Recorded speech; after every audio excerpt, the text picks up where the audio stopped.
the right choice for?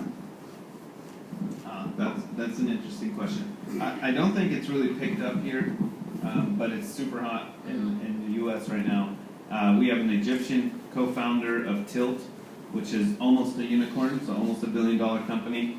We have Kickstarter and LaunchGood. LaunchGood is another one that they have Middle Eastern co-founders. Really cool. You know, crowdfunding works very well for particular kinds of business. But one thing I thought was an aha moment for me was that if you're trying to raise $1 million on a crowdfunding platform, expect to put in $200,000 in promoting that campaign. I had no idea that's how it works. But now there's agencies who will help you set up your crowdfunding platform, because it takes a lot of marketing to get to that number, right? So you can either just try to do it, like share it on Twitter and Facebook and tell your friends to share it. Trust me, that does not raise past like maybe 100K if you're lucky, right? If you're raising serious money, you actually need to invest some money into it. So to me, that was a surprise when I found out. The other thing is that you see some fraudish kind of stuff, some shady stuff happening on crowdfunding platforms. So if it's coming from the Middle East, somebody says, one that I really liked, they actually made a lot of money and ran with it, was somebody says they can solve sleep apnea with a little strip that goes on the top of your nose to clear your air passage. And it's like smart strip. It's supposed to be smart. Had a chip in it and a battery. But it's a little like, or it goes here or something like that. And every doctor will tell you, like, that's impossible. Like, you cannot clear somebody's airways with a tiny little battery-operated, piece of plastic that's going to go in your nostrils. So anyone who looked at the site would say, there's no way they're going to build this. And they crowdfunded before they built a product. Right? So some people have the IP, and they show that on their Kickstarter campaign. Say, look, I have the IP, I'm actually building this now, I came from this university. There's legitimacy written all over it. That should be fine.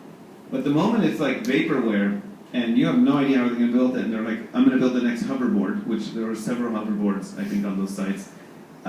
You got to question it a little bit and see if that's the right thing. But you're saying from the founder's perspective, when to start? I don't know, I have this conversation with a lot of medical device companies right now, because they have to do clinical trials and they have to get to market, so they want to get pre-orders. And if you're trying to get pre-orders and you think you can deliver on those pre-orders, maybe it's going to be a good idea. I've seen companies actually fail because they couldn't deliver on the pre-orders, and that saved them. Nothing wrong with the founders, nothing wrong with the product, but the customers complaining and everyone just getting pissed off because the deliveries kept getting pushed out. And halfway through manufacturing, they realized that the amount that they raised and collected from all the people pre-sales wasn't enough to cover manufacturing completely, and it killed the company. Okay, great. So now let's talk about, again, more personal. For all of the aspiring entrepreneurs in the room, one of the questions that always comes up once you think about starting your own company is, how do you balance your personal and professional life? Because we all know that we are married first and foremost to our businesses, and then everybody else kind of comes second. So how do you, in your experience, balance that? Yeah, I can tell you what I do. I have 3 kids and 1 wife, so I have a particular schedule on. My team knows that. So I come in the morning, 8:30-ish to work, and I work until about 5, and then I go home. So 5 is a little bit early if your team's ambitious and hardworking, or if you're a startup, certainly that's early. But I go home especially because I want to have dinner with my kids. I want to play with them for about an hour, have dinner with them, and then tuck them into bed and read a book at like 8. So by 8:30, 9, I'm done with that. I sit on the couch. Usually my wife is watching Housewives or some kind of reality TV. I open my laptop again, and I'm on my laptop answering emails from the whole day, because most of my day is filled with meetings, so I have to get through my email at night. So I get through all my email, or I'm preparing a presentation or something like that. I do that from 9 to midnight, go to sleep, do it all over again. That's how I do it now. I'm more of a career mode as an employee. As a startup, the 12 years I was doing my own startups, I didn't have kids yet, or I wasn't married yet. So there was just around the clock all the time. Take naps in between if you can. So there was not a lot of talk about work-life balance at all at that time. It's very comfortable. Yeah. I mean, I would say if you guys are starting startups, since I'm not right now, Yeah, I wouldn't, I wouldn't build rest time much in there, but I would build one thing is stay healthy. And it's a big deal. Investors in Silicon Valley actually would like to see you as an entrepreneur, somebody who's out there exercising, running, being an outdoorsy person in any time that you have off, even in breaks from your office, run around the block or something like that, because a healthy entrepreneur can make a successful entrepreneur. An unhealthy one is a risk to their investment. Do investors invest in people or in ideas? Both. To which extent? Well, the formula that I created, it's got to be both. I mean, okay, so if I remotely believe in the idea, and I believe that your model and executing on that idea is good, and I don't have any conflicts in my portfolio already for that idea, and I want to invest in that space at that stage, then I'm going to look at the team. If none of the other things are met, why even bother evaluating the person? So if you're coming in and I'm a consumer internet investor, early stage, and you're a late stage energy company, obviously no. I mean, even if you're the best person in the world, because it just doesn't fit the criteria. In your current position, being an employee for the first time, what was the worst day at your current job? And why was it the worst day? That's a standard one. Did Derek put that one? Gosh. I've heard Derek ask this question before. Oh yeah. So Danny here works for Google for Entrepreneurs, and so we both work at Google. There are no bad days, right? No, just kidding. I don't know. If you're going to work at 5 a.m., I'd say every day is a pretty bad day from the start. 5 a.m.? Didn't you say that? 8:30. Oh, okay. I leave at 5. Worst day? Gosh. I don't really have a very bad day. I had bad days at my startups, and I'll tell you the worst day of my career. How's that? It was the morning I walked into my video coding company, which I thought was the best of all the startups I had done to that date, and finding from my employees saying, "Are you fired? Like, we heard that you were fired." That was the worst day. I called the founder of AdMob. He wasn't. Yeah, he had founded AdMob at the time, but he was my very first partner. I called him. I called also another friend of mine who's now the founder of Collective Health. I don't know if you guys know that company. Both were Syrian, and I had no idea what to do. I called my attorneys.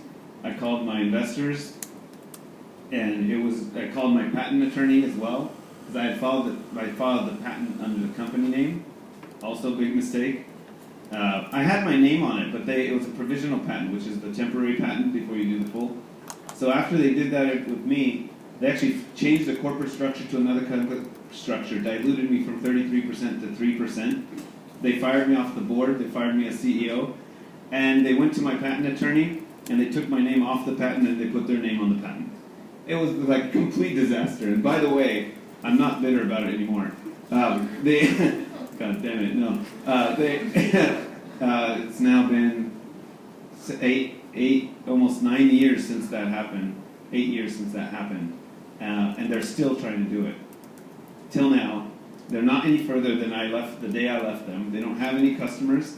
They're still trying to work on the product. They raised money, they raised debt, they borrowed money, and still struggling. There's no employees. They're just like trying to do something with the IP.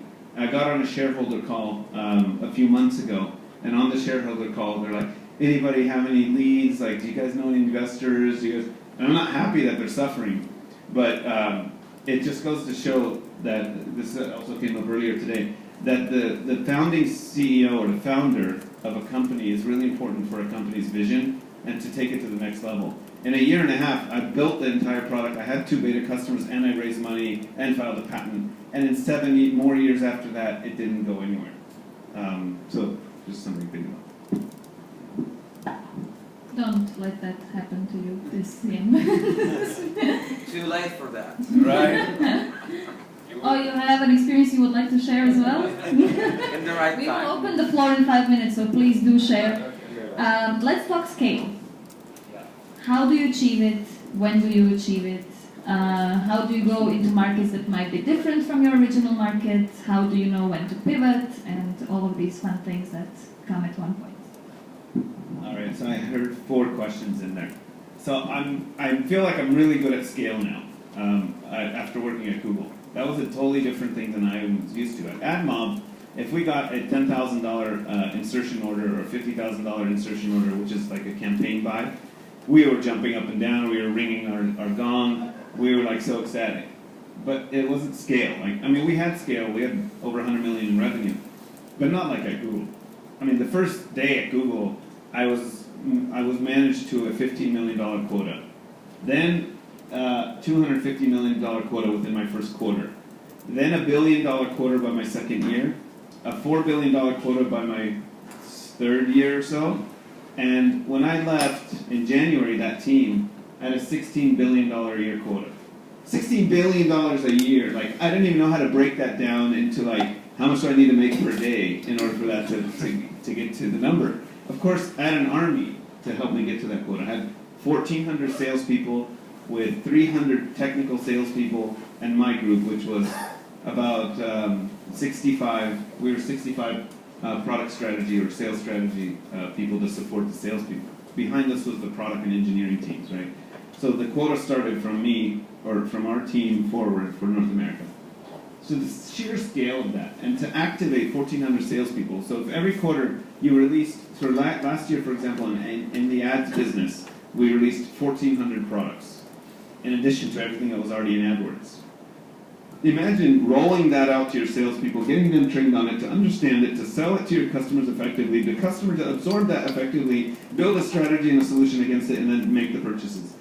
That was so difficult for us. So it included search, display, mobile search, mobile display, brand, performance, video, like every slice and dice that you could possibly think of that AdWords can do. And then layer on top of that, the last 5 years or so, ad tech was on the rise. So ad exchanges, ad serving, supply side, buy side, like there was just so much technical stuff, and multi-screen, and tracking, and app install, right? So as a product specialist group, we're training the salespeople every quarter, and we had to put together sales training plans with narratives and tell them, this is how you talk about it this year. And you got to reach the customer at the right moment. And every year or two, we'd have different narrative because of the changing patterns of behavior. So all of that to me was like massive scale, and I learned a lot from that. But pivoting, we did much more, of course, in the startup than in the large companies. Although I will say, Danny knows this all too well. Every 18 months or so at Google, we reorged. So we reorganized the structure of the company. And for my organization, Danny was also in before, that's about 2,500 people just North America, but we did it worldwide. That's about 10,000 people in the ad sales sales team. So imagine 10,000 people's jobs changing all of a sudden. Your building changes, your desk changes, your description changes, the product specialists become called something else, and this team is called, all the documentation that you formed to create the first org, now you have to redo all of that for the next part. Like, it's complex, but it's like a tectonic shift. Like, our CBO at the time, our Chief Business Officer, Nikesh, I think it was pretty intelligent for Google to do this internally, because we had people coming in all the time, and we had people going out all the time. So if we have people going out to all of our competitors or to other companies, they know exactly how we operate. But if every 18 months we completely change how we operate, it's pretty strategic to do that, right? It also kept us internally on our toes, because you couldn't ever rest on your laurels. You couldn't say, oh, I've been at Google 7 years and pretty much got it down, I don't even have to think about it anymore. It was never a day like that. Every day was a challenge, and every day was like something new, something different. What should we change? How should we say this to customers? If we weren't reaching our KPIs, we completely changed our narratives and our product rollouts. So for a long time, we were selling products because there was search first, and then we added products in our ad strategy later. But then we started changing all of that to selling solutions. So to roll back, to sell our salespeople, don't sell products because the customers don't like you pitching 30 minutes of every product for the whole day when you're meeting with them. Instead, they want a solution to address their marketing objective, and that's what we do now until today. Addressing marketing objectives like, I'm trying to generate leads or I'm trying to generate sales. That's their objective.